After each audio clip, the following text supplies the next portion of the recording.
To those who say you can't compare a 12 volt to an 18 volt.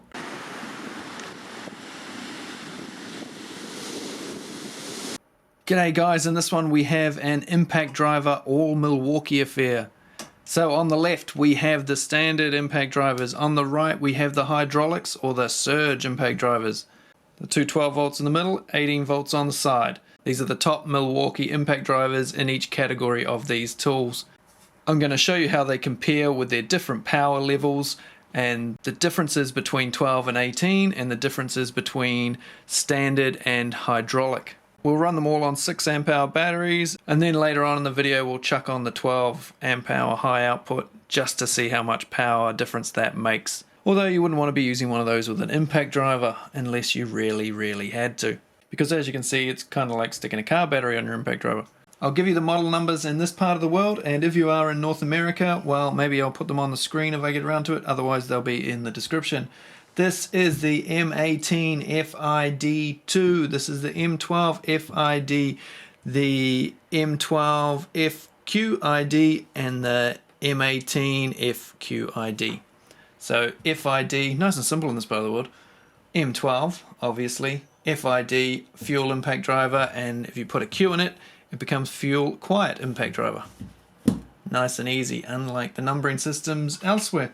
Looking at the specs of the tools, RPM wise, this one is running 3600 RPM, 3300 RPM, 3200 RPM, and 3000 RPM. 4300 impacts, 4000 impacts, 3400 impacts, and 4000 impacts. I'm not going to tell you the torque ratings because I think it unfairly puts people off the surge impact drivers. Because this one is 40 Newton meters, this one 50, this one 146 or something, and this one 229. I've just gone and told you and I just said I wasn't going to. Whoops. So as you can see, these numbers are way lower, but they're not that less powerful that the numbers should be that low. They're measured differently because of the way they hit. These have a different system inside them, the way they work compared to these. These are the hammer and anvil, which I've talked about in so many other videos, or maybe I'll put some links somewhere. These are very different, and they have plates or something, and I haven't actually pulled one apart. I really should pull one apart. Anyway, so don't even think about the Newton meter numbers at this point. Essentially, impact driver numbers mean nothing now. I think I've proved that over the course of the last couple of years testing impact drivers. The proof is in the testing, which we will do very shortly. I'll just tell you a few more things. Each one of these has 4 settings. They have 3 standard speed settings, and then each one has a self-tapping screw setting so that it's easy to get your screw started, and when you drive it in, there's less chance of you stripping out the thread and breaking your screws and that sort of thing. I'm now going to put these two head to head and then these two head to head with 6 amp hour batteries on the tools. We are going to drive 100mm long batten screws. They're 14 gauge. It's a bit of a torture test for these little ones, but should be no problem, of course, for the bigger tools. If you've watched this channel before, you'll know I always use 100mm batten screws. I go through so many of them just testing because I don't use them again. I use them once and then that's it, because use them too many times they do become brittle and the heads get stripped potentially, that sort of thing. It's not necessarily a fair test, so a new bag for every test. And I'm going to have to go get a new post to screw them all into. We will be driving into H4 treated pine posts. They're 100 by 100 or 4 by 4. I will be putting all of these 4 drivers in their number 3 setting, and we'll start off with these two. Let's go. Both tools running freshly charged 6 amp hour batteries. Surge. 3, 2, 1.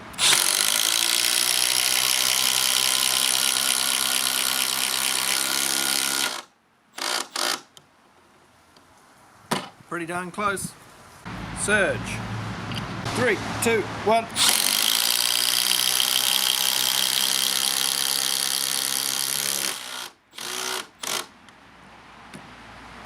To everyone who told me the surge was rubbish compared to the standard one, I don't really believe you.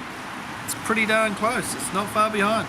And when it comes to noise, this is the standard impact.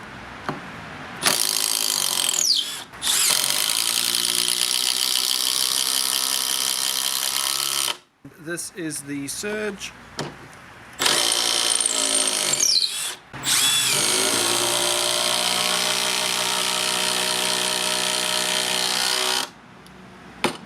So the standard M18 with a 6 amp hour non-high output battery. 3, 2, 1. M18 Surge 6 amp hour battery. 3, 2, 1.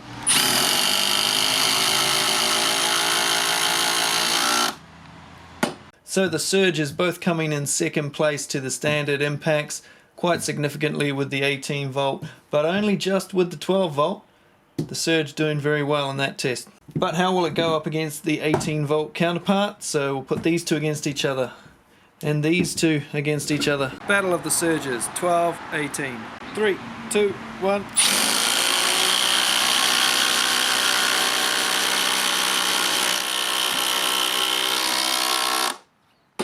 And again, M12. 3, 2, 1.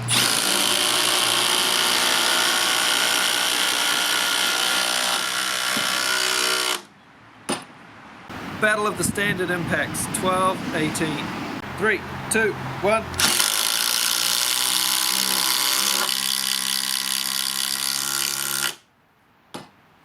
If you are going to use one of these 12 amp hour high output batteries and you can't get it to go on, it's because your belt clip is hitting the battery.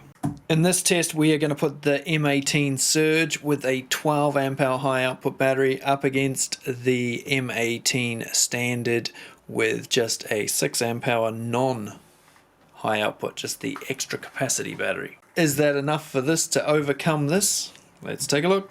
Surge. 3, 2, 1. No, can't beat it. So no great surprise that after these tests, these are the order in which they perform power-wise. 12 Surge, 12 Standard, 18 Surge, 18 Standard, as to be expected. But like I said before, this is rated at 50 Newton meters, this 140 something. There's definitely not that much difference between them. Same again with those two. It's not 5 times better. 3, 2, 1.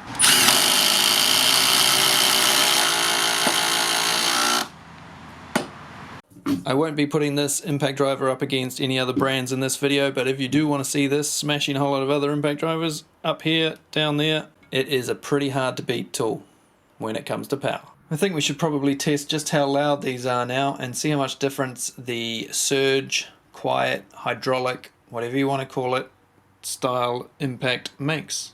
Got the Makita decibel app going here on my phone. We're going to do the 12 volts first. We'll do the standard, followed by the Surge. Going to be driving 100mm battens into a pile of pine.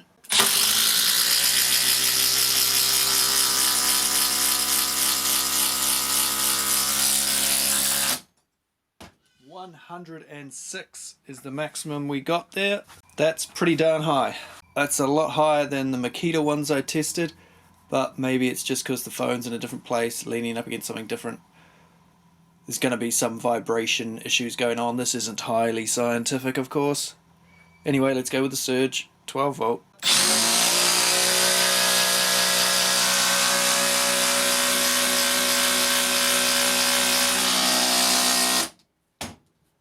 .93, so that's 13 decibels less.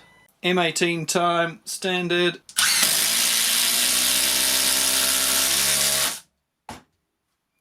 .96, substantially less than the 12 volt. I'll explain that in a moment. Surge, M18, 3, 2, 1.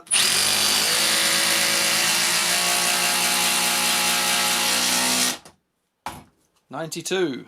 So why were the M18 ones quieter than the M12? Now my theory as to why the 18 volt is not as loud as the 12 volts is due to the fact that these have bigger hammers and bigger anvils and don't have to hit as much as these ones do. These ones have to do a lot more work, because if you look at the diameters of them there, this is a far smaller unit. It has to hit much more to try and get the job done. This can do it much easier, much quicker, less effort than these two have to. That said, the 12 volt Surge and the 18 volt Surge were pretty damn close. Now there was 13 decibels difference between these two. That may not sound like a lot, but the way decibels work, that's actually quite significant. I won't go into decibels here. I did explain it in another video, which if I can remember which one it was, I'll put it up in the corner and down there. But these two were fairly similar in sound. This one, surprisingly, nowhere near as loud as the 12 volt. The 12 volt being the loudest. I think this, in my opinion, is the tool I would be least likely to own as well. These surge tools are great for doing screws in confined spaces, because as well as being quite narrow, you can get in there nicely, but the sound much better. Much nicer to be using this inside a cabinet or box or something than it is to be using one of the old school ones. If I was to start again with impact drivers and didn't have any of these, I would go for two of them. I would go for that one, the 12 volt surge, and the standard 18 volt. That way you've got this one to power through the big screws. This one does big screws pretty good. Up to 100 it does no problem. But if you wanted to drive something like this, for instance, then you would need something like that. This is the quickest impact driver around. Still, nothing beats this thing. It's super powerful. And if you put a big ass battery on it, like that, well, it's unstoppable. But this is a much nicer tool to use, much quieter, as you saw, and will do most tasks just fine, much lighter, doesn't cut your finger open when you use it. This is the bit where the Milwaukee fanboys start spewing down in the comments, but I'm going to say it, this trigger is the worst trigger of any impact driver ever designed. Apart from it being a stiff, horrible trigger and cutting in and out occasionally, intermittently, this is the area I really have issue with. When you pull the trigger, if your finger's not exactly on the trigger, it can easily slide onto this, and it just basically wants to cut your finger open. So it is an awful design, and it's something so simple. I hope Milwaukee sort it out for the next iteration of this tool, because it's so simple to fix, and also these are rounded. Every other impact driver has a kick on the end of the trigger so your finger doesn't slide off. Because this doesn't, and it has that massive gap, and then that thing just makes it awful. Unfortunately, the 12 volts are also pretty uncomfortable due to the fat handles caused by the old-fashioned batteries, and also just the ergonomics of this. This should be down here. Your hand ends up too high up, and you end up covering up the switch when you're going in reverse when you are right-handed. This digs into your hand. Very bad design. And if you are left-handed, it's going to cause it to dig into your hand even when you're going forward, which is even worse. Now, before you say Milwaukee impact drivers aren't the most uncomfortable, have you tried all the rest? Because I've tried most of them, and unfortunately, certainly of all the big brands, Milwaukee are just lacking in ergonomics, and the trigger areas are just not that good. But power-wise, hard to beat these four tools in their class. The M12 Milwaukee stuff is so powerful for 12 volt stuff, it's more powerful than some 18 volt stuff. And this is, as I say, the most powerful thing around. So if you want power, this is the colour of tool for you. Thanks for watching. Let me know down below what else you want to see compared, and have a good complain and whinge and call me all sorts of things because you think I don't like Milwaukee tools. It's just this area, you know, it's just the trigger area. It's just not up to scratch compared to all the other impact drivers around. If you're interested in more information about any of these, have a look down in the description. There'll be some links to places you can buy them in New Zealand, America, the UK. Thanks for watching. If you want to subscribe, you know where that is. Thumbs up, all that stuff. See you on another one. And I guess some of you are going to be asking, hey, you didn't drive any small screws. Well, they can all do that.